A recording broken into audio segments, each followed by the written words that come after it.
Em, ¿Cuánto tiempo, perdón, el tiempo que tengo aproximado para ir calculando yo? Son 40 minutos, padre. Listo, súper, ya. Ahora sí yo voy calculando el tiempo. Fíjense que yo tenía muchas posibilidades cuando me propusieron hacer esto y les planteé el tema, que a mí es un tema que a mí me gusta mucho y me apasiona, desde un proceso personal. Em, y ese proceso personal involucra también ciertas cosas que aquí vamos a ir hablando, que yo no suelo contar en lo público, pero acá en este espacio se los voy a ir comentando, porque es un tema tan importante y necesario en la vida, y lo hablo no desde una teoría, sino que desde la experiencia. Este título que usted, que lleva esta plática, esta charla, este compartir, tiene una razón de ser muy fundante en mi vida y me gustaría también compartirlo con ustedes para que vayamos como avanzando en eso. La cruz, perdón, y lo otro, tenía un montón de opciones teológicas, bíblicas, y los podía bombardear con una gran cantidad de citas, pero opté por otra forma y otra metodología. Todos conocemos desde los evangelios, conocemos la lectura, el pasaje cuando Jesús carga con la cruz, sufre la agonía, vive el flagelo, la tortura. Recuerden que Jesús murió torturado como tal, de una manera tremendamente inhumana, y falleció justamente en una cruz. Todo eso lo podemos ver y lo podemos leer en todos los evangelios, y creo que nuestra memoria viene muy a flor de piel en nuestra memoria, porque es algo que se hace importante dentro del misterio pascual. ¿Por qué es tan importante esto? Porque fíjense que Jesús, él asume con libertad y con voluntad, asume enfrentar dichas circunstancias. Jesús sabía perfectamente lo que iba a pasar. Tenía claridad del sufrimiento inhumano que le iba a tocar vivir en virtud de nuestra redención. Y decide abrazar por completo ese dolor. Y abrazando ese dolor comienza un misterio que para nosotros es vital. Fíjate que cuando miramos en su contexto la tortura, el abuso, el dolor, el flagelo, la humillación, son elementos que nadie en su sano juicio podría decir que son elementos buenos o positivos en sí mismo. Nadie en su sano juicio diría, ¿sabes qué? Hoy día voy a torturarme, o hoy día voy a morir así, o hoy día voy a sufrir, o hoy día me voy a pegar latigazos en virtud de que sea algo bueno. En ese contexto yo creo que todos podemos sacar la conclusión de que dichas cosas son terribles y nadie quisiera pasar por eso, insisto. Nadie en su sano juicio le gustaría vivir un dolor de esa magnitud, vivir un trato de ese calibre, que es tremendo, verse humillado y flagelado inclusive en la dignidad. Jesús fue tratado de una manera indigna. ¿Por qué le digo esto? Porque a veces tenemos una mirada muy romántica del misterio pascual y de la mirada de la cruz, del sufrimiento de Jesús. Y lo ponemos, yo digo, tan rococó, tan lleno de cositas, de flores bonitas, y Jesús sufrió una barbaridad, tremendamente. A mí me gusta mucho la película La Pasión de Mel Gibson porque fue acusada también de extrema violencia. Bueno, pero eso fue lo que pasó. Eso fue lo que pasó. Jesús, su cara seguramente tenía que haber estado desfigurada, su cuerpo adolorido, tremendamente un dolor inhumano. Eso por una parte. Pero cuando miramos la cruz como tal, que nos refleja y nos recuerda ese sufrimiento, también tenemos que recordar que la cruz en sí misma es el peor signo de la época. Es lo más terrible morir en una cruz, no solamente por el dolor físico que conlleva, los clavos, hay un montón de estudios al respecto, el dolor del flagelo, la lanza, el agonizar en esas circunstancias, sino que también el dolor público, porque recuerden que la cruz estaba reservada para los peores delincuentes de la época. La cruz como tal estaba reservada para lo que la sociedad rechazaba porque había maldad de por medio. Y eran condenados a morir. ¿Se acuerdan de los dos personajes que estaban al lado? Estos ladrones que también murieron ahí porque la sociedad los rechazaba y moría en esas circunstancias. Por ende, la cruz en sí misma es un signo terrible. La cruz en sí misma es un signo tremendamente duro. Pero ¿qué pasa aquí? Y aquí viene lo maravilloso y este paso increíble.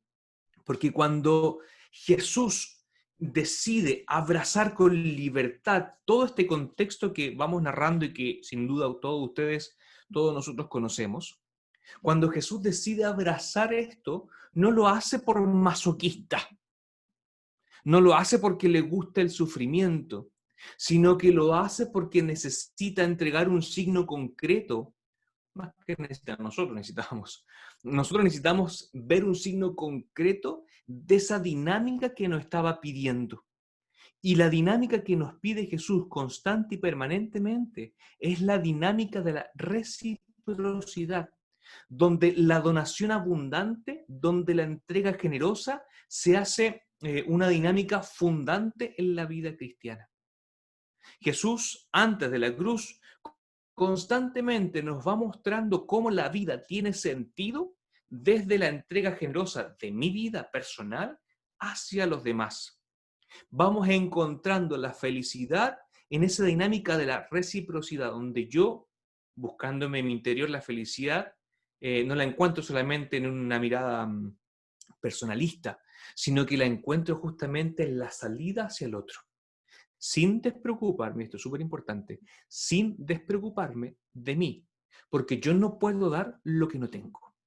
No puedo entregar lo que no poseo. Y si yo no me quiero, menos voy a querer al resto. Por eso el mandamiento es amar al prójimo como a ti mismo. Y si yo no me amo, ¿cómo voy a amar? Si yo no me quiero y no me acepto con lo que soy y con lo que tengo, ¿cómo voy a poder amar al resto? Si no entiendo, comprendo y trabajo aquel caminar de dolor, de sufrimiento que me ha tocado vivir, ¿cómo voy a amar al resto? Fíjate cómo esto va teniendo un círculo súper interesante, porque no son cosas separadas la cruz con la dinámica del amor. Fíjate, yo creo que a todos nosotros nos ha pasado, yo cuando era más pequeño, cuando tenía, qué sé yo, 10 años, y participaba en la parroquia como monaguillo, y habían catástrofes. Chile somos número uno para las catástrofes, terremotos, maremotos, temblores, tsunami, incendios por todas partes. Y fíjate que en esa circunstancia aflora lo mejor del chileno, de nosotros, que es la capacidad de entregar la vida por los demás. Tenemos la gran obra, yo creo que ustedes también, en todo el mundo de la Teletón. Y cuando vamos a ayudar, cuando yo era pequeño y me tocaba ir a ayudar a alguien que producto del terremoto, producto de un aluvión, su casa quedaba en condiciones terribles, íbamos todos nuestros amigos con las palas, con los chuzos, con las herramientas para poder ayudar a esa familia. Y llegábamos en la casa de noche contentos, cansados. En ese entonces no había teléfono, no había WhatsApp. Llegábamos a casa tremendamente cansados, pero con el entusiasmo y la alegría de haber ayudado a aquellas personas y con el aliciente y con esa energía de decir, mañana nos juntamos a las 8 y estábamos despiertos a las 6 de la mañana tomando desayuno para el otro día poder salir tranquilamente a seguir ayudando. Ahí yo me doy cuenta cómo somos felices en esas pequeñas cosas, que para nosotros puede ser pequeño, pero para el resto es grande. En esos gestos concretos donde la vida tiene sentido cuando se entrega por otro, va cobrando esa felicidad profunda en nuestras vidas. Esta dinámica, hermanas, hermanos, es lo que Jesús nos invita a mirar en la cruz. Esa dinámica que implica la reciprocidad y el amor cristiano. No el amor meloso, no el amor de las teleseries, que un día te quiero y otro día no, que un día lo siento y que otro día no. Los sentimientos son parte del amor, sin duda, pero van mucho más allá. El amor matrimonial, y ustedes perfectamente lo deben saber, el amor de pareja va mucho más allá de una sensación, porque es una decisión libre y voluntaria de entregar mi vida para buscar tu sonrisa y tu felicidad. Decisión y opción que Jesús también tomó. En libertad decidió abrazar todo lo que implica este proyecto para poder resignificar y salvar. Y aquí viene algo importante y un tema crucial en esto. Fíjate que cómo Jesús maravillosamente transforma ese signo que es tan terrible en sí mismo, tan feo, tan horrible. Jesús lo resignifica. Y lo que es un signo de muerte, de desprecio, de humillación, para nosotros los cristianos pasa a ser un signo de vida, de restauración, de dignificación. La cruz es un signo potente que nos muestra el paso de la muerte a la vida. Jesús, en esta dinámica de la reciprocidad, enaltece este madero, como dirían tantos poetas, tantos artistas de nuestra espiritualidad cristiana. Este madero, que es un signo malo en sí mismo, y voy a ser majadero en esto, Jesús lo resignifica y lo transforma para nosotros en un signo de vida, de dignificación y de alegría. Por eso los cristianos ocupamos la cruz, no por masoquistas, sino porque ahí encontramos una bella síntesis de lo que Jesús nos pide. Yo siempre hablo de la espiritualidad del Cristo crucificado. Cuando uno mira una cruz, ojalá si tienen por ahí, miren ahora, si le tienen la cruz, mírenla y fíjense cómo está Jesús, cómo está Cristo en la cruz. Está con los brazos abiertos. A mí me gusta mucho esto porque me hace entender y pensar que inclusive en el dolor, Jesús abre los brazos. En el sufrimiento, abre sus brazos para poder acogernos y abrazarnos en nuestros propios dolores, para que desde nuestros dolores también nosotros abramos los brazos y podamos acoger a otros hermanos que también están sufriendo. Y esto se transforma en una hermosísima cadena de reciprocidad, donde resignificamos ese hecho doloroso. Ahora bien, entendiendo el por qué la cruz para nosotros es un signo de vida, creo que también es importante reconocer ahora la cruz en nuestra propia historia. Porque todos tenemos pesadas cruces, hermanos y hermanas. Todos tenemos historias que nos duelen. No sé si les pasa a ustedes, pero me encantaría tener una máquina del tiempo para programar. Yo no sé si ustedes han visto, yo veo una serie que se llama Dark, una serie alemana, que me encanta. Sí, me encantaría poder viajar por estos túneles y viajar al tiempo y corregir muchas cosas. O advertir, mejor salen de ahí, oye, no hagas esto. Me encantaría, pero no se puede. La realidad, la cuántica y la física no lo permiten, por lo menos hoy día, viajar estos viajes temporales en el tiempo, para la redundancia. Entonces, si no existe, ¿qué tengo que hacer entonces con toda esa historia que llevo en el corazón? ¿Qué tengo que hacer entonces con todos esos dolores que llevo en mi vida? ¿Qué tengo que hacer entonces con esos recuerdos que a veces inclusive nos atormentan? ¿Qué tengo que hacer entonces con esas historias que me remueven por dentro? Y a veces inclusive nos hacen, no sé si les ha pasado, pero nos hace sentir el mismo dolor que sentimos en el momento que sufrimos. Errores personales, errores de otros que afectaron nuestras vidas, malas decisiones, la muerte de algún ser querido, la partida de un ser querido, las dificultades en el trabajo, las grandes desilusiones, los problemas amorosos, cuántas cosas en nuestra vida nos hacen derramar esas lágrimas de sangre, esa sensación del desgarro interno, eh, especialmente cuando nos toca ver partir a alguien que queremos. Es uno de los grandes cuestionamientos que yo tengo como cura, porque a mí me toca casi todos los días estar diciendo, ten esperanza, ten alegría en tu corazón porque vamos a resucitar, pero en el momento es súper difícil vivir y experimentar eso. ¿Qué me vienes a hablar de esperanza si estoy sufriendo? Mi corazón está desgarrado, porque mi ser querido, porque aquella persona que yo amo profundamente, no está. Y no lo puedo abrazar. Y no lo puedo volver a besar. Y no lo puedo, por último, no puedo pelear, no puedo discutir una vez más con él, pero saber que está ahí, o con ella. ¿De qué paz me hablas? Todos hemos tenido estas experiencias del corazón desgarrado, de la historia dolida, de la historia herida, que muchas veces nos va determinando también como personas. Ojo, hermanas y hermanos, nuestras historias nos determinan. Y esto, entramos en otro punto, aquí maravilloso, porque cuando echamos mano de nuestra historia, cuando echamos mano de lo que hemos vivido, creo que es súper importante reconocer en ese paso, en ese tiempo, a Dios en nuestra vida. Claro, vivimos tan acelerados, vivimos corriendo todo el santísimo día, trabajamos para ayer. Yo no sé si a ustedes les pasa también, pero yo tengo la sensación que el teletrabajo que le llaman ahora, este trabajo a distancia, el homework, uno trabaja más todo el día, no tiene horarios. Y vivimos tan acelerados que evitamos, no sé si consciente o inconscientemente, eso no lo sé, pero evitamos mirar nuestra historia. Evitamos mirar nuestros dolores.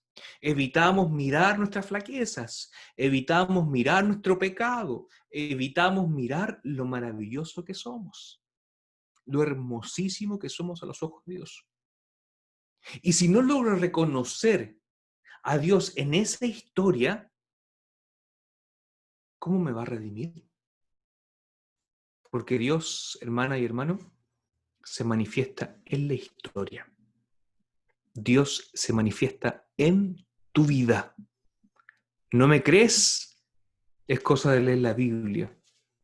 Es cosa de leer el Antiguo Testamento. ¿Dónde se manifestó Dios? En la historia del pueblo de Israel, no fuera de ella. Se manifestó justamente en ese paso desde la esclavitud hacia la libertad. Y ese paso no fue todo color de rosa. Ese paso fue con mucha alegría, con mucha esperanza, con grandes sufrimientos, con infidelidades de parte del pueblo hacia Dios, con sangre, con muerte, con vida.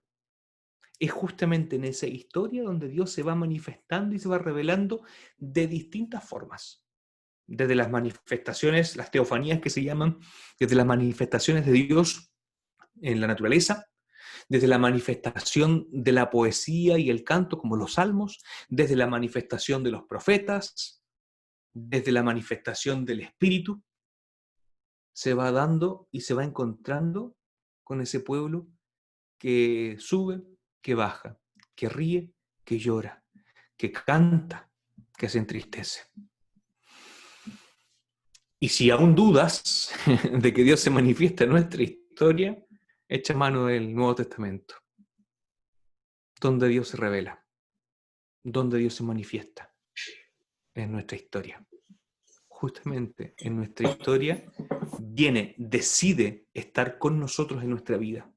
Y no nos redime desde afuera, sino que nos redime asumiendo nuestra humanidad. San Irineo decía que lo que no se asume no se redime. Por ende, nosotros también tenemos que asumir nuestra vida y nuestra historia. Tenemos que asumir nuestra flaqueza, nuestro pecado, nuestras debilidades, nuestra fortaleza, nuestra alegría, nuestra potencialidad.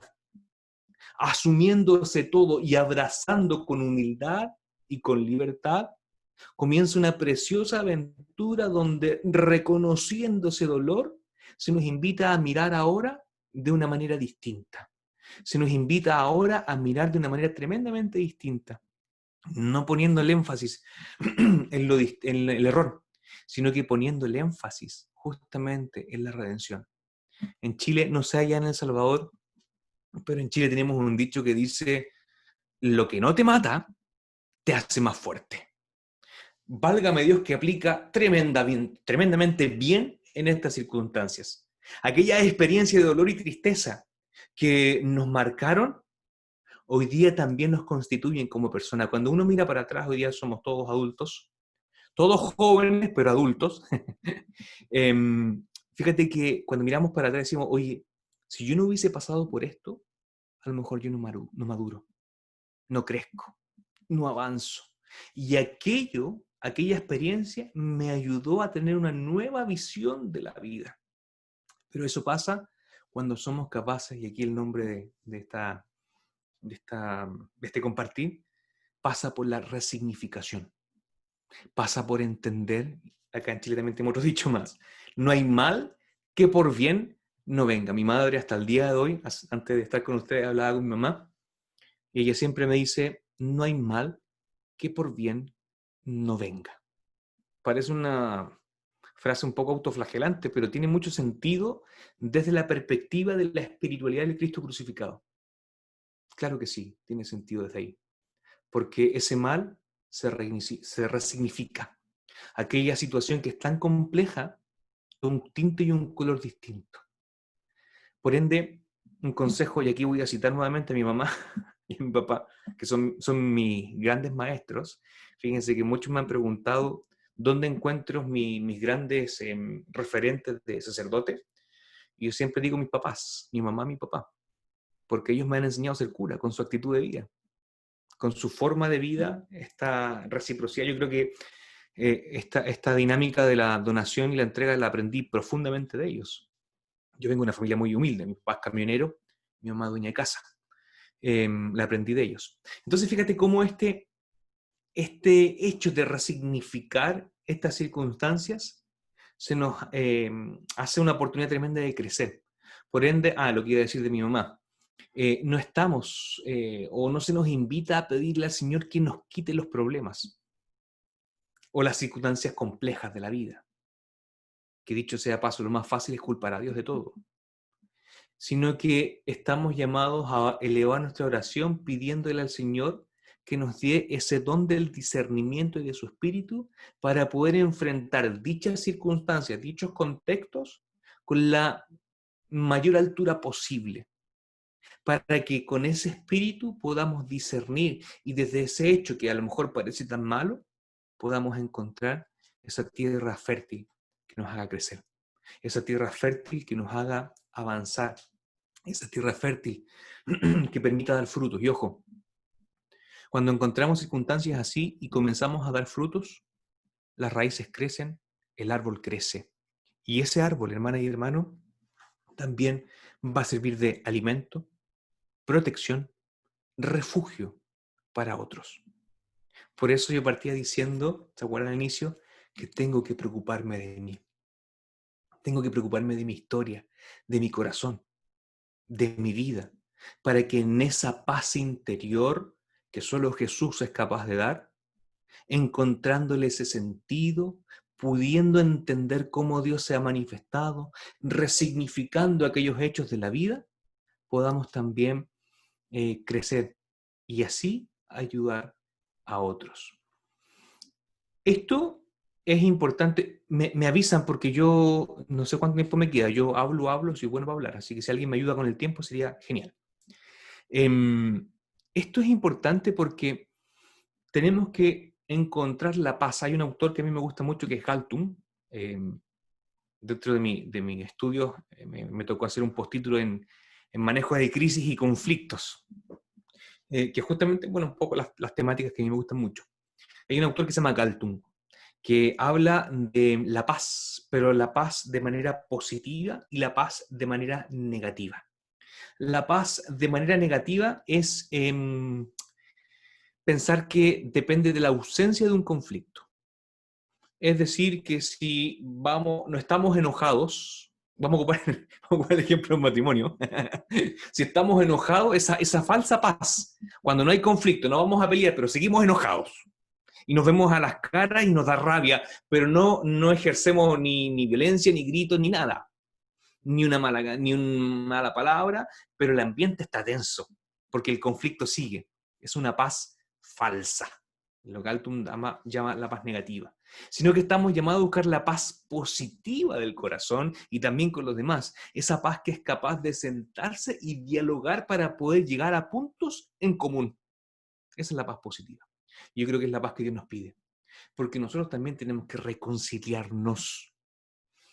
Una de las grandes cosas, yo como confesor me he dado cuenta que la gran dificultad, y yo también lo vivo, no es que Dios me perdone o sentirme perdonado por Dios, sino que es perdonarme yo. No sé si se han dado cuenta, porque uno empieza con estas culpabilidades. ¿Por qué habré sido tan tonto? ¿Por qué no pensé las cosas dos veces? Bueno, tranquilo, si Dios nos perdona, somos humanos. Lo importante es que desde ahí, vuelvo al título, podamos resignificar y avanzar, encontrar esa paz del corazón que tiene su fundamento en la dinámica del amor. Y la dinámica del amor es la reciprocidad, la capacidad de entregar mi vida por otros. Pero antes necesito primero tener claridad de lo que hay en mi corazón. Fundante. Porque si no salgo como loco acelerado, corriendo sin saber qué hacer. Sin ninguna experiencia concreta en la vida que me ayude en este contexto, en poder entender cómo Dios también se manifiesta en mi historia y en mi vida. Desde acá comienza otra aventura, creo yo. Perdón, ¿cómo vamos en el tiempo? Yo no sé.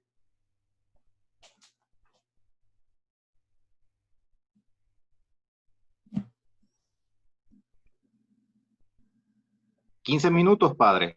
Nos quedan Todavía 15 tenemos minutos. 15 minutos. Sí, correcto. Ya, listo. Vamos, pero ya voy a ir terminando porque quizás me gustaría generar un poquito de diálogo. Por eso yo ahora los quiero invitar a tener un camino bien concreto. Son 10 puntos que me parecen que son interesantes en esta dinámica. El primer punto es lo que yo llamo dolores y esperanza. Una mirada histórica a la propia vida.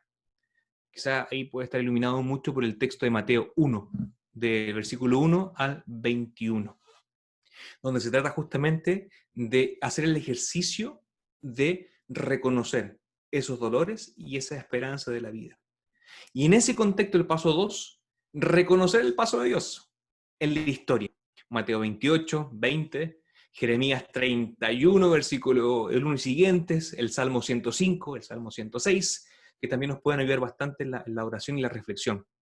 De aquí esta frase que ya les mencionaba: lo que no es asumido, no es redimido. Camino hacia una mirada sana de la historia personal. Necesitamos entender y asumir nuestra vida como tal, con lo bueno y con lo malo. Juan 1, 14, Filipenses 2, 6 al 11. Después viene un cuarto punto: amar al prójimo como a ti mismo. Y aquí yo lo titulo desde la autorreconciliación a la donación. ¿Les hace sentido esto? Desde la autorreconciliación, que lo hemos hablado ahora con otras palabras, pero es justamente eso, la autorreconciliación, para que desde ahí podamos donarnos a los demás. Primera de Juan 4, del versículo 1 al 21. El punto 5, amar a Dios por sobre todas las cosas, desde la donación al amor de Dios. ¿Cómo nos encontramos con Dios en ese ejercicio de la reciprocidad, del mirarme y mirarte? 6, yo llamo recoger. Cuando llegamos a este punto, creo que es importante sentarse, esto es muy ignaciano, de la escritura de San Ignacio Loyola, sentarse y mirar hacia atrás nuevamente lo que hemos caminado, estos 5 puntos anteriores. 7, servir a Dios en la fraternidad. Miren qué maravilloso esto. Y aquí no voy a ahondar en esto porque esto es materia de otro tema. Lo distinto no es una amenaza, sino que un aporte a la propia vida. Válgame Dios que le tenemos miedo a lo distinto. Es impresionante. Desde lo político, desde las orientaciones, desde las opciones de vida, desde la música, desde los grupos, desde las fórmulas, religiones, etc. Le tenemos miedo a lo distinto. Nos formamos en el miedo, y lo distinto no es una amenaza, sino que es un aporte. 1 Corintios 12, del 1 al 14. 8, ya queda poquito, servir a Dios en medio de la comunidad. Cambio de paradigma, de patrón de fundo, no sé cómo le llamarán allá, de este jefe de un fundo del campo, a pastor o a pastora. Estamos llamados a cambiar el switch. No estamos llamados a ser unos dictadores, estamos llamados a servir. Por eso es importante que en este proceso de resignificación vayamos cambiando también ese switch. Y no somos gente que va a mandar, por muchos conocimientos que podamos tener. Cuando yo llegué, llevaba, porque estoy hace muy poco cambiado de parroquia, trabajaba, 9 años trabajé en sectores periféricos, yo trabajaba en poblaciones. Mi vida pasaba entre balazos y narcotraficantes, esa era mi vida. De hecho, me cambiaron justamente porque yo estaba amenazado por los narcos. Me amenazaron porque ellos vendían droga y yo le quitaba a los cabros. Yo a los jóvenes, cabros le decimos a los jóvenes. A los jóvenes los ayudábamos, le dábamos oportunidades, los metíamos a la universidad, un trabajo bien maravilloso y como alegría, no como vanagloria. Y contarles que muchos de esos jóvenes hoy día están por egresar de medicina, de psicología, de ingeniería, les faltaba solamente el empujoncito. Bueno, y me cambiaron para acá justamente por lo mismo. Cuando llegué a este lugar, yo llegué mandando, estaba recién ordenado, llevaba meses de cura. Y yo me creía que era la panacea, la crème de la vida litúrgica. Yo aquí vengo a salvar la pastoral. Y la primera misa que celebré, llegué cambiando las cosas. Y la gente de la comunidad me dijo, cura, bájate del pedestal. Tú aquí no vienes a mandar. Tú aquí vienes a acompañarnos. Me dio 1000 volteretas. ¿Se han dado cuenta cuando vamos a la playa y nos descuidamos de la ola y la ola nos pegó y nos dejó al otro lado? Así me sentí en ese momento. Perfectamente así, tal cual. Y que tiene mucha razón. Estamos, no solamente los curas, sino que todos nosotros como de la vida cristiana, estamos llamados para acompañar y ser pastores. Mateo 20, del 25 al 28. Dejarme acompañar para poder acompañar y guiar, para la redundancia.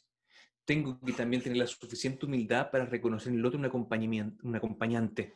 Y aquí el acompañante no se mide por cuánto sabe o no sabe, sino que por la capacidad de discernimiento del espíritu. Hay personas, hermanas y hermanos, que no tienen ningún estudio formal, ni en la universidad, pero tienen un don del espíritu maravilloso.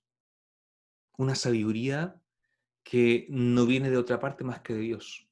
Dejarnos acompañar con humildad.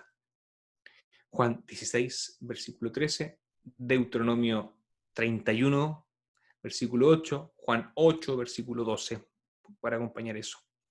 Y después la mirada final, que a mí me gusta mucho esto, y que tiene directa relación con el título, la resignificación. No puedo, escuchen bien, no puedo construir con esperanza si no soy capaz de mirar mi pasado con paz. No voy a poder construir con esperanza si no soy capaz de mirar mi pasado con paz. Para poder avanzar, necesito resignificar. Quiero dejarlo hasta aquí. Sí, hasta aquí. Y dejar estos minutitos que quedan, que ya son poquitos, porque a mí me quedan pocos minutos, para poder compartir, no sé, apreciaciones, preguntas, sugerencias. Cura, estáis mal, todo lo que dijiste no corresponde. Por último, me gustaría escucharlo. Que pierda la timidez de que puedan prender sus cámaras, por favor, quiero verlo. En este momento abrimos los micrófonos para los comentarios, preguntas para el padre. También pueden abrir sus cámaras. Damos un tiempo. Vayan despertando los que se quedaron dormidos. Y quítense la cara de dormidos, péguense en los cachetes un poco. En Chile decimos sacarnos las lagañas.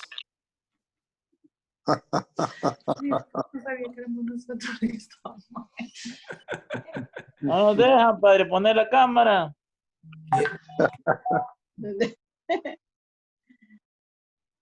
Bueno, padre, increíble prédica. Creo que nos quedó muy corto el tiempo. Gracias. ¿Quién me habla? Que no veo. Son muchas imágenes, entonces no veo quién me habla. Los de la cruz, el fondo de la cruz que llamamos parcial. Ah, ¿y su nombre es? José Eiti. José Eiti. Ya. Bueno, gracias. De verdad, un tema maravilloso. Muchísimo sobre lo que podemos reflexionar con respecto a la resignificación. Y pues todo pasa porque nosotros interioricemos. Primero, que estemos bien nosotros como individuos, porque como ustedes no podemos dar eso, y creo que es un esfuerzo consciente para ir mejorando cada día. Gracias, Padre. Gracias. Sí, me disculpan. A ver, ¿Alguien más tiene otra pregunta? Esas naranjas salieron buenas. Esas naranjas salieron. Las naranjas. Aprovechen. Aprovechen. Hablen ahora o callen para siempre, dicen por ahí. Tal vez sería bueno. Tal vez sería bueno que abrieran los videos para poder hacer la foto que el padre quiere. Entonces. Sí, yo quiero publicar una foto en mi Instagram. Para que después se dé una vuelta por mi Instagram. Les pedimos si pueden abrir los videos para poder las fotos. Pónganse guapos y guapas ahí para la foto. ¿Alguna otra pregunta? José, nos tienen bloqueadas las cámaras. ¿Quién es? Julia. ¿Qué? Que están a la cámara bloqueada, dice Julia. Ahí va. Bueno, preguntas. Gracias. Preguntas para el padre. ¿Preguntas? Preguntas mientras se desbloquean las cámaras. Padre, Comentarios. buenas noches. ¿Puedo hacer una consulta? Don Mauricio, ¿no? Sí, Mauricio y Roxana Sánchez. ¿Cómo está, padre? Muy Muchas bien, gracias a por Dios. ese mensaje. Hemos tratado siempre de pensar de que, en efecto, si yo no consigo paz, difícilmente voy a dar paz. Si yo no logro perdonarme, difícilmente voy a dar el perdón. Pero realmente eso es, digamos, académicamente, en libros, pero cómo realmente uno, aquellos que nos cuesta conseguir paz en nuestro corazón, a pesar de que vamos a misa, a pesar de que oramos, a pesar de que tratamos, nos cuesta llenarnos de paz, incluso después de la confesión. ¿Qué consejos nos puede dar, Padre, para aquellos que todavía nos cuesta llenarnos de paz interior? Gracias por su mensaje, Padre. Dios lo bendiga. Gracias. Eso pasa cuando nosotros tenemos una mirada tremendamente autoexigente, que el exigirse no es malo, ojo, pero tenemos que entender nuestra fragilidad. Tenemos que entender que somos débiles, que somos personas, que cometemos errores. Cuando este nivel de exigencia pasa a niveles que nos van haciendo daños, la vida espiritual no está bien. Algo está fallando ahí. Por eso, esta mirada histórica, que aunque nos saque lágrimas, es tremendamente necesaria. Una cosa súper importante, esto no hay que hacerlo solo, jamás, jamás miren su historia solos. Hay que mirarlo acompañado. Ustedes en la vida matrimonial, la vida de pareja, tienen que mirarlo en conjunto. Porque esos dolores necesitamos a alguien que nos afirme. Necesitamos a alguien que nos ayude en ese contexto. Por eso también necesitamos verbalizar en la medida que las confianzas se den, obviamente. En la medida que las confianzas se vayan dando. Pero me parece que para poder lograr esa paz, tenemos que entender y asumir que somos frágiles. San Pablo tiene una maestría en eso. Mi lema sacerdotal es: por esto me complazco en mi debilidad, porque mi fortaleza es Cristo, te basta mi gracia. Y que me hace mucho eco porque soy débil. Todos somos débiles. Todos cometemos errores. Con mayor grado de visibilidad o con menor grado de visibilidad, pero cometemos errores. Que levante la mano el que nunca ha pecado, por ejemplo. Todos hemos pecado en la vida, todos nos hemos equivocado, todos hemos tomado pésimas decisiones. Todos. Vuelvo a este ejemplo de la maquinita del tiempo. Me encantaría, no sé si ustedes han visto Dark, la serie, pero me encantaría viajar por los túneles, viajar al pasado y corregir un montón de cosas que no podemos, insisto en eso, voy a ser majadero, no podemos. Pero para mí el tema pasa, Mauricio, pasa por entender nuestra fragilidad y amarnos tal cual como somos. Porque justamente en esa debilidad donde Dios se puede manifestar de manera poderosa. Jesús, Dios, se vale de los más pequeños para confundir a los grandes. Y nuestra pequeñez radica muchas veces en nuestras propias fragilidades. Entendiendo y asumiendo eso, comienza una nueva aventura hacia adelante. ¡Ánimo! Padre. Hijo. Aquí, Eduardo Villanueva, por aquí. Yo estoy busco... ¿Me ubicó? Eduardo Villanueva. Aquí está, ya, ahí lo vi. Aquí sí. el del Madrid. Oh, yo soy de Barcelona, ya, no importa. Voy a hacer el esfuerzo, voy a hacer el esfuerzo. Voy a hacer el esfuerzo. El agua. Padre, muchas gracias, de verdad. Muy contento de poder compartir con usted esta noche, ¿verdad? Desearle muchos éxitos en su peregrinaje digital, ¿verdad? Que es un nuevo desafío. Y podríamos también concluir, creo yo, que si no nos perdonamos al pasado, no vamos a ver el futuro con optimismo. O sea, no hay esperanza, hasta el cielo no paramos, no hay amor, no hay vivir el cielo en la tierra, porque vamos a tener siempre esas anclas que nos amarran hacia atrás, ¿verdad? Muchas gracias por la reflexión, Padre, y definitivamente si no nos llenamos de amor, Corintios 13, no somos nada, ¿verdad? No vamos a poderle dar nada a mi pareja ni a mi gente alrededor. Así que yo muy contento de su charla, de su prédica, y invitarlo, ¿verdad? Otra vez para que esté con nosotros en otro futuro. Muchas gracias, Padre. Muchas gracias a ustedes. Bueno, yo los tengo que comenzar a dejar porque me quedan 2 minutos de tiempo. Muchas gracias, Agradecerles Padre, por el tema que nos ha regalado. La verdad que como decían todos, que ha sido un tema bastante bueno y más que todo apegado a la realidad actual que tenemos nosotros.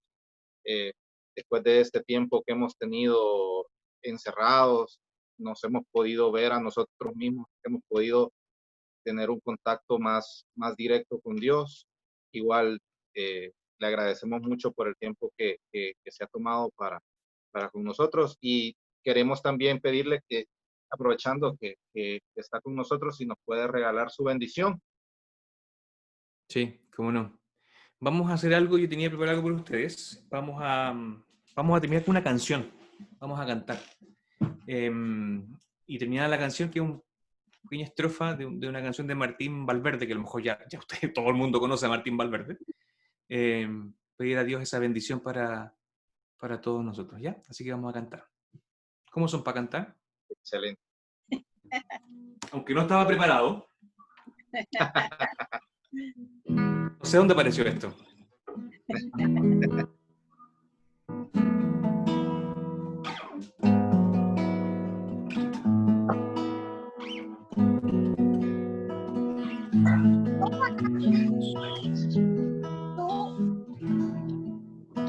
Aún en la tormenta, aún cuando arrecia el mar, te alabo en verdad.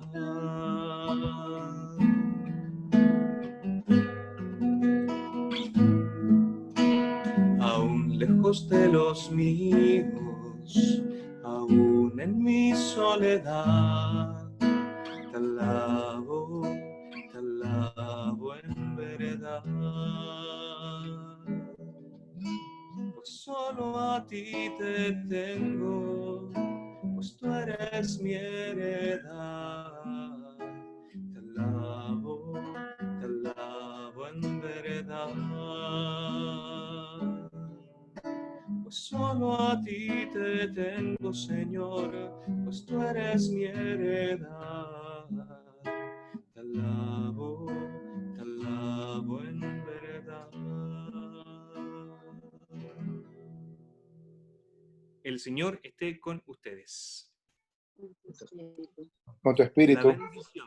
La bendición de Dios Todopoderoso, que es Padre, Hijo y Espíritu Santo, descienda sobre nosotros y permanezca para siempre.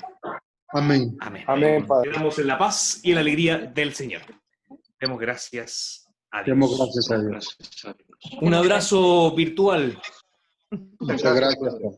Gracias. Un abrazo lleno de alcohol gel para que Gracias, Padre. un abrazo lleno de alcohol gel. Muchas gracias por su tiempo, Padre. Bendiciones.